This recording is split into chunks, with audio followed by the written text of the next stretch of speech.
if you want to get your work critiqued, all you have to do is go to istebrak.com, and that'll take you to my website where you can find everything. Look out for my Gumroad store this coming these coming holidays. I will be uploading my tutorials, my brand new tutorials on Gumroad. So if you're interested in some tutorials, there will be some on hair, some on form and lighting, and others on specific features and anatomy. All of those are upcoming in the next couple weeks, at the latest January. But yeah, if you want to get your work critiqued, all you got to do is go to istebrak.com and click on the subreddit icon right here. That'll take you to my subreddit where I found today's work. This is where you can get critiqued by your fellow community members. And if you want critiques, you got to give them. So be ready to offer your opinion, even if the person draws better than you do. Be ready to offer your opinion, because it still counts, even if you feel like, quote unquote, draw better than you. You are still able to offer some insight. What looks off, what looks unusual, what stands out. You still a valid critique. So for this artist, they are trying their 14-day challenge, and this is their day 1. So let's talk about some basic ground rules for the 14-day challenge.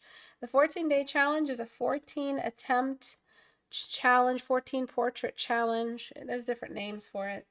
That helps you perfect your portraits. And the reason people do it, specifically for portraits, is because portraits are like the groundwork of all your art skill, in my opinion. They prepare you for all of the different tasks that you'll do for any subject moving forward. They help you get a shoe-in with form and understanding lighting and learning to respect the light. You learn a lot of anatomy. You learn how to draw a face at the end, which is the backbone of any portfolio for character artists and illustrators.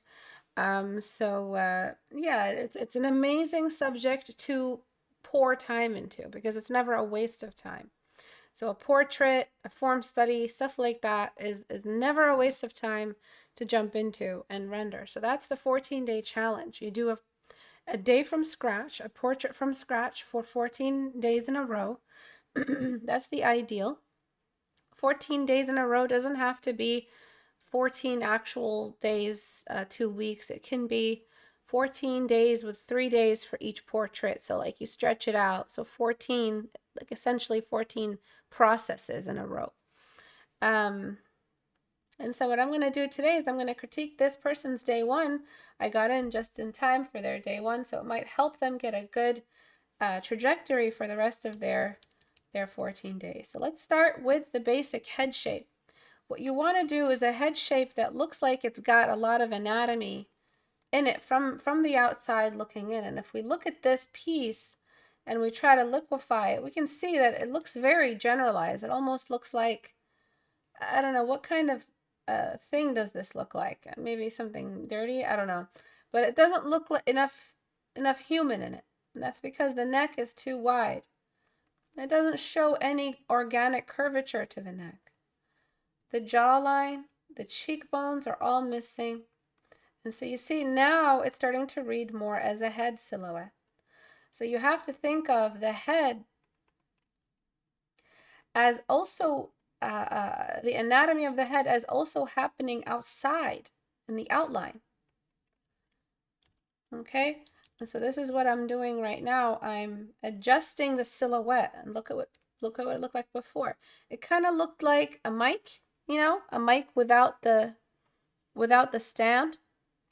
It had a very general look to it. And then now, yeah, you can say this is a human head.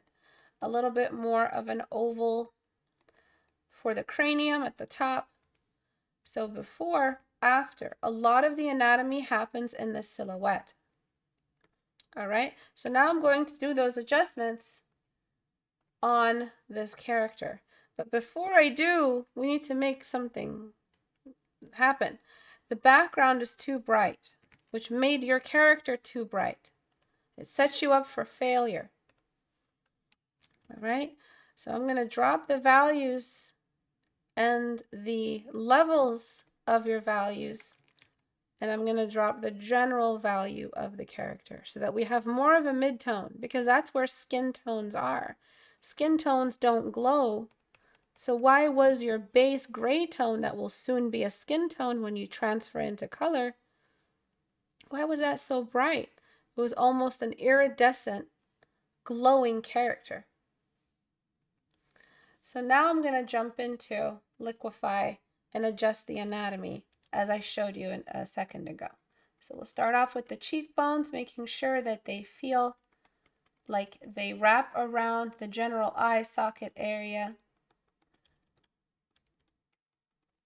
And then we'll make the neck feel a little bit less of a bulky neck, more of an organic neck. This looks like a very androgynous character. I can't tell if it's a man or a woman, so I'm just gonna generally keep it androgynous. Yes, you should pick either ends of the gender spectrum for your work, because it is a skill issue at that point. If you can't draw what you're asked to draw in these studios and your commissions, you have no business working in that field, because, well, unless you're specifically working in androgynous characters, because you can't deliver. You won't be able to deliver what you're asked to draw. Male or female character or androgynous, you need to know either ends of the spectrum and the middle of the spectrum to be able to draw what you're paid to draw, right? And pay your bills. And so I'm just doing exactly what I did with that silhouette a second ago. So does anybody remember the name of those white creatures, those humanoids from Prometheus? What were they called? Something morphs or origin morphs? The dudes who created the xenomorph, I think. Do you guys remember them? Not the xenomorph, alien humanoid Prometheus. So all of the work that you did, the engineers, yes. All of the way you painted this portrait, the before, let me show you the before, looked like one of the engineers from Prometheus. Yeah, I'm not trying to roast you. I'm just trying to tell you that you had intense features. Each of these features is on steroids. His eyebrow bone, steroids. His eyelids took steroids. His eyeballs and his irises and his pupils took steroids. His nose, steroids. Lips, both lips are on steroids. Cheekbones, steroids. Do you see what I'm saying? Every feature is maxed out on the character design slider in the MMORPG character design page. Do you see what I'm saying? Every feature is blasted. So that's kind of what it feels like here. So you need to reduce the intensity a little bit on some of these features. It really feels like you push them all the way.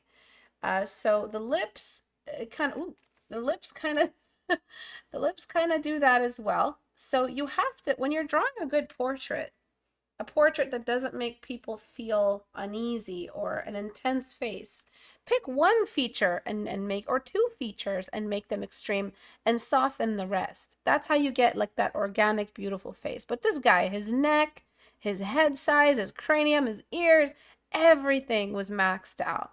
Everything. And I think that also has to do with CGI limitations. You can't shrink your actor, but you can enlarge your actor.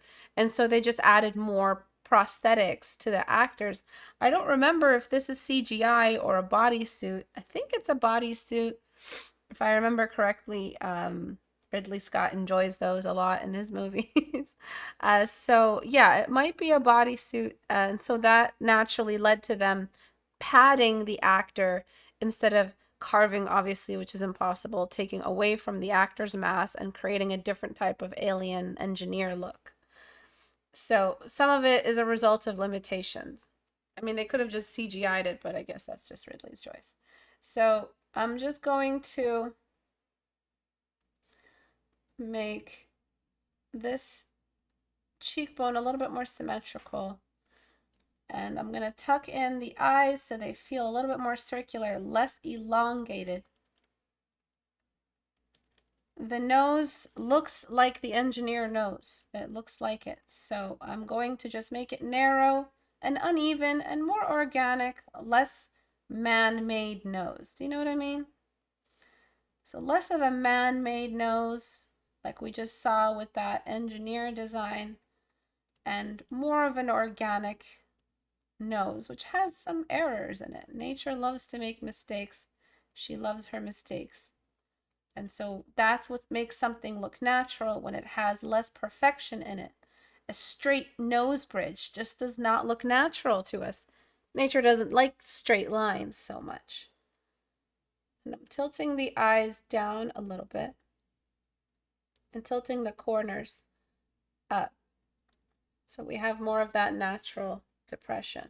The Cupid's bow is very large and the lips are very large as well. Again, all the features seem really swollen, intense, maxed out, that steroidy look, but it doesn't feel like that. That's a good look to have as your default portrait for your skill, a go-to skill set. The 14-day challenge is about developing a portrait style and skill set that can be called upon for anything you might do, building portfolios, doing commissions, and working in a studio.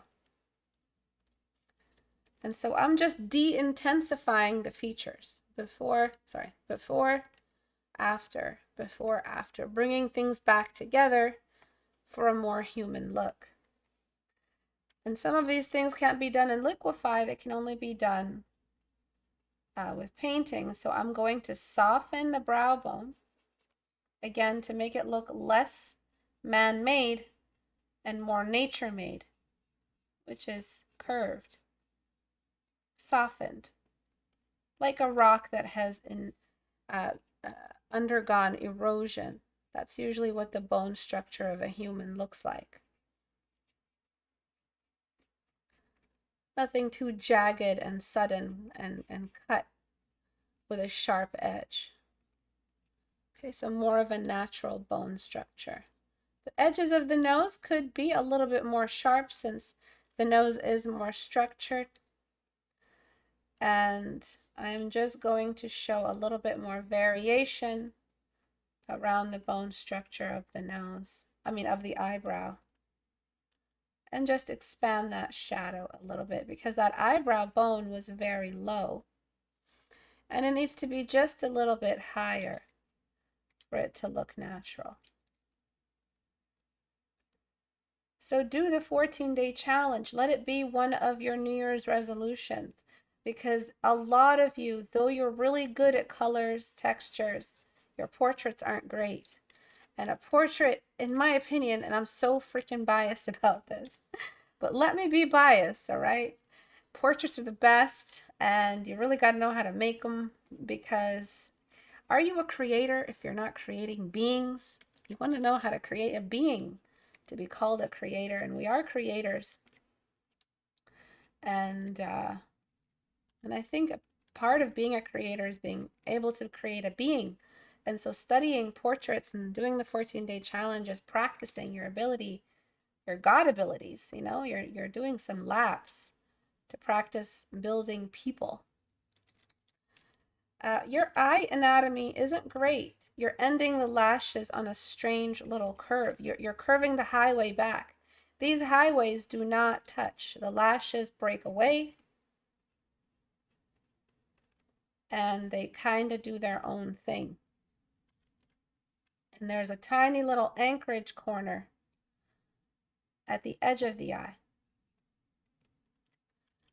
Being careful not to allow too much shadow to sit on the inside of the brow bone. It's really just under the strength of the brow bone, that most solid part of the brow bone.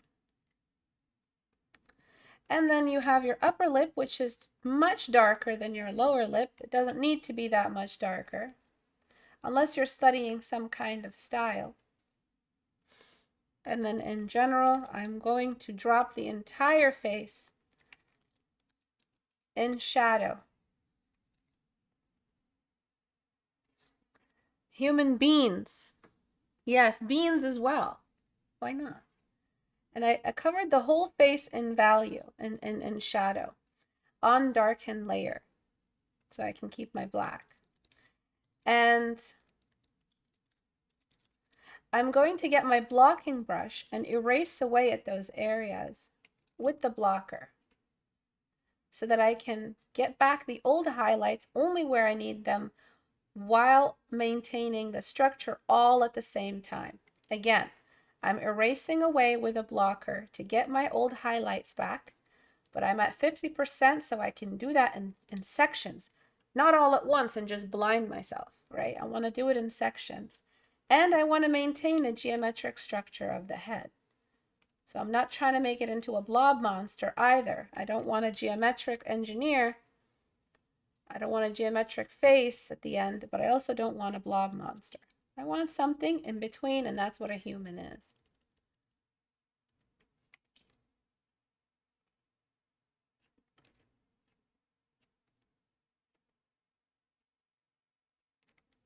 Also free Palestine. So throw that in there in case anybody forgot. That's what we're about out here. Don't like it? Go home. Anyway, and I'm just showing the light of the whites of the eyes, showing the light of the Cupid's bow,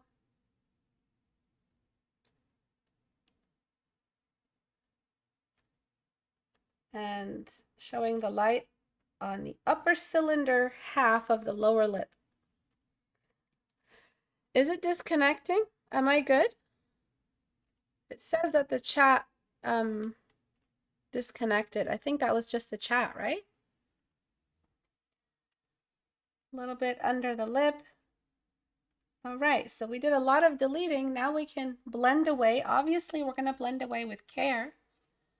Remember, I have this all on a separate layer. You don't want to use all that much white right away. You used way too much white. Sorry, you used way too much white so early in the process. There was no more higher for you to go. If this is where your midtone is, how much higher do you have to go so you can get a highlight? But if this is where your midtone is, you have all of these grades to climb to create a highlight. Why were you using such a bright base tone? Even the palest human being on this earth is not this bright. They're like somewhere here. And that's about experience, that's about studying. That comes from studying and experience with different faces where you pick that up. Hey, the palest pale isn't really that pale. It's a gray. But now you don't have to do that because I told you, so you can skip that. But obviously do the studies. Okay, so we always want medium tones. They're easier on the eye while you're painting, so you're not blinding yourself. And they're beautiful. Okay, so this is where it was even after my edits, guys. And that's why it looked so vampiric, because you had this like bad makeup, you know, like Edward Cullen pale. And this is after. All right. And so now we can easily climb our values back up if you really had to have it pale. Now we have a nice bed of values. In a new layer, in a new layer, I'm just getting pure white, but on low opacity blocker. And I'm blocking in, I'm blocking in more highlights so I can explore how many more midtones I have left to climb into. I have so many more midtones. Midtones are your currency while you paint. Write that back to me. And if you are using all your money right away, there's nothing to use later when you really need money.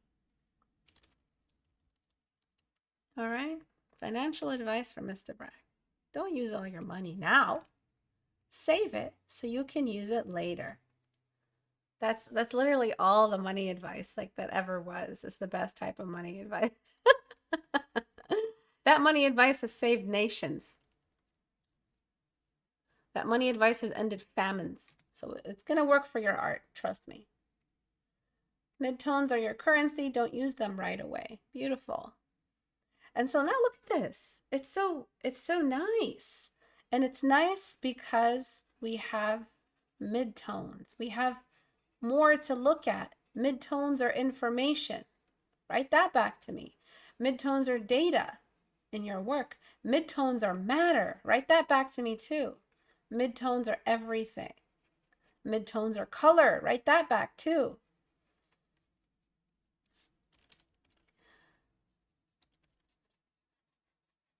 And so I'm just blending away, keeping some strokes left behind of the brush strokes. There's so many things that midtones do. Midtones are matter, information, everything in your work. Midtones are info. Excellent. So midtones are what happens when we have good lighting. Where you were before, that was just bad lighting. That was just really overexposed lighting. That doesn't look good on any photo or anything like that. It just makes characters look washed out. And so I'm now raising the white of the eye. And the same goes for really dark values too. Midtones is midtones. It means not dark or white. It's where all the colors love to exist. This is science. This isn't opinion. Okay? So it's right here. These are the best colors. Look at that color. Beautiful. Wow. Look at that. Every color has something really nice happening in the midtones. Wow. Wow. I just sounded like a cat. I can't do his wow too well. Wow. No, still sound like a cat. So, okay. Now look at all the colors on this level. Ew, what is that? Poopy? Wow, it looks like poopy no matter where you go, especially on the greens, which looks like literal poopy. So look at what happens when the whites. Look at that. I can't use this color. This is a non-existent color. This is iridescent, meaning you can only use this on combustion or light source or fire or magic in a painting. If you try to use this in your painting, it is going to blast your painting out of the water. Look at that. This color is not usable. It's only usable in pieces, in sections. And this is pink. This is the nicest of the colors. You keep going up and they just get weirder and weirder. You can't use these colors unless you're trying to make a point with or stylistic point with the use of those colors. But realism, it has especially yellow. What are you going to do with this color? Other than make a stylistic choice. Other than try to break. Stylistic means breaking the rules. So all the best colors live here in the midtones, the matter. Midtones don't care about your feelings. Exactly. And then with soft brush, I'm just going to try to lighten the upper half of the face, meaning anything that faces the light on this cylinder, and darken the lower half of the face just a little bit. So just like creating a general spherical impression all around. All right, and now look what you can do. You can do anything now. Anything at all. I'm gonna blend out the corners of the lips. This is a great base. If this is your day one, that's just excellent. So let's decorate this lady real quickly. The eyebrow would go somewhere here. And the way I would do the eyebrow is I just pencil it in, get the shape that I want, and then reduce the opacity or delete away at it at the start and at the end a little. So the darkest part is right in the middle. And then I blend all the underside area of the eyebrow and the start of the eyebrow. Really blend it in. Blend a little bit of the top of the eyebrow. Oops, that's too much. Blend the end. And then just delete away and like little, so I can leave behind little grain lines. And then now that I'm done all the deleting painting, now I can do painting, which is using my paintbrush to kind of thicken it up a little bit. And you can do a more thorough job than I do. And I've made a lot of videos about eyebrows over the years. So it's all about the grain and the direction of your brush. And I just don't want to make it too dark. Okay, and yes, it's happening. I'm doing it. I'm flipping to get the other one. There's no shame in this. At least it's not AI. Don't start with me. And I'm just getting these eyebrows in. And so you can see how amazing eyebrows are for a portrait. Sometimes it's all you need. But yeah, some of you panic because you're painting an eyebrowless portrait. So you think you need to, because you miss the eyebrow and you don't realize you miss it. So you start overdoing this area because you miss the eyebrow. You have to be patient enough to not include it and not panic either. Create a good base so that when it's time to do the eyebrow, they look good. This engineer is never left on red. Do you prefer to use the smudge tool or a soft brush to blend the colors? I do both. I use any tool I can find. I do them all. But I like smudge tool for certain things. Soft brush is good for other things.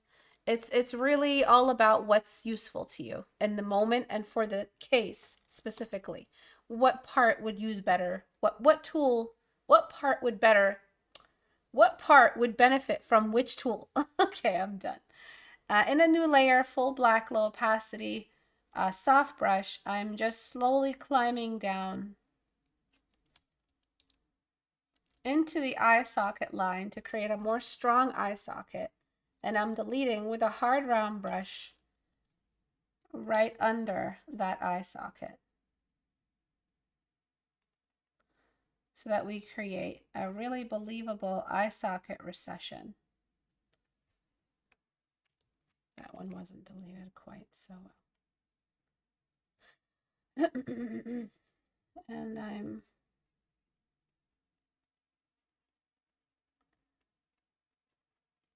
just blending here and there. Oh, it didn't really delete. Oh, because, okay. All right. 1 second, guys. And then I'm deleting there. And then I'm just blending the edges of my eraser delete. And I'm left with a really, really cool recession line for the eye socket. And you'll see the effect in a second. Before, after. The eye socket is one of the most important places to render and the place that I look to when assessing and diagnosing a student's skill of any artist, professional or otherwise.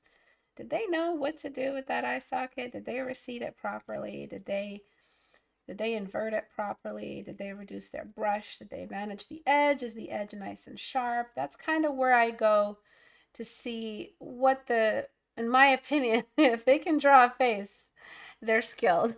That's my biased opinion as a portrait specialist.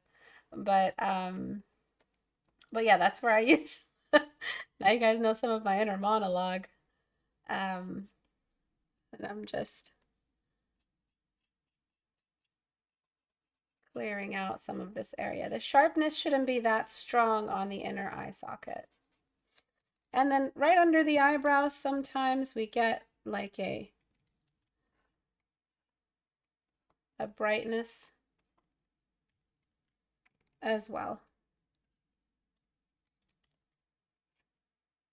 And I usually blend that out. In this case, I'd use a smudge to blend and not a soft brush, but you could pull it off with a soft brush. Sometimes I don't like bringing in more paint, and just like in traditional, we don't blend by bringing in more paint. We blend by using a dry brush that has no paint and mixing the two layers together and cleaning the brush and doing it again. You can blend with a brush that's full of paint, but it would just kind of be a little more messy.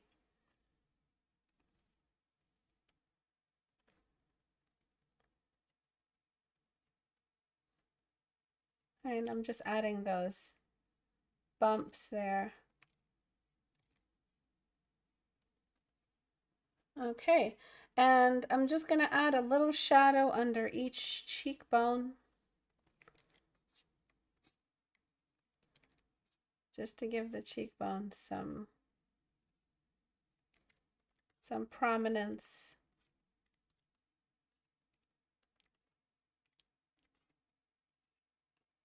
And a little more shadow on the eye socket on the outside. Okay, so this is a lot different. This is very different from where we started, obviously. So you'll have to excuse that. But I hope you understand the value of midtones, and you'll see the before and after now. Actually, before I do, I'm going to add the lash line and the shadow of the lash line. So the shadow of the lash line is a general hovering, very lightweight paint applied to the top of the white of the eye, right under the upper lash, just to give it some weight. Okay, so the inner corner needs a bit of detail as well, like that the inner armpit, the armpit of the eye, which is those inner corners there. All right.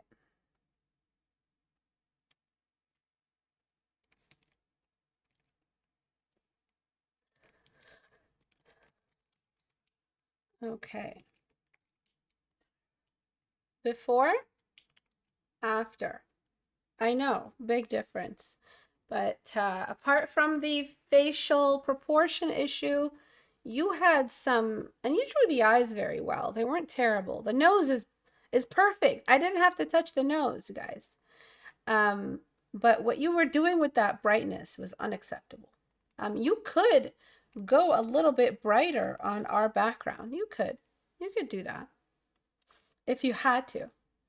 But it's still nowhere near what you were doing. What you did makes this look dark, but these are just pretty bright values. Look at that. And the skin tones are just coming from basic midtone, maybe a little more tan than usual. So if we really wanted to make her look a little bit more pale, you could mess with levels a teensy bit if you really are going for someone pale. Like I would say this is what a pale face looks like. And compare it to the before, it's still not bright enough. We can't catch up because nothing compares to pure white. All the adjustments I just did to my before it's a lot, right? So before, after. Look at the changes I made to my after, sorry. All the changes I just made to the after, and it's still not bright enough. There's no competing with white. And so if white is your background, there's no competing while you paint. It's going to be hard catching up with these values to try to paint a face. So you set yourself up for failure with a white background. Reduce it just a little bit. I mean, this is good enough, but this is dangerous. It's no man's land. And we're right at the edge of no man's land, just here. And that's a good background value to have. So before, after, anatomy issues and lack of a midtone, excessive use of white both in the background and in the portrait. And that's why you're going to struggle with your colors, with your rendering, with your textures, with your lighting in the future. All of those texture, colors, lighting need midtones. Midtones are everything. Midtones are information. Midtones are matter. Midtones are all the things that you see around you. When the light is off, you see nothing. When the light is on too much, you see nothing. Thank you all for watching. I'll see you guys next class, Tuesday at 5 p.m. Eastern Time, the 10th. Week of the 17th into the 7th, I do not have, into the 31st and the 2nd, I don't have critique hour, so I'll be off most likely the 17th and 19th I'll still do class, but I'll be off for the week of the 24th and the week of the 31st at least.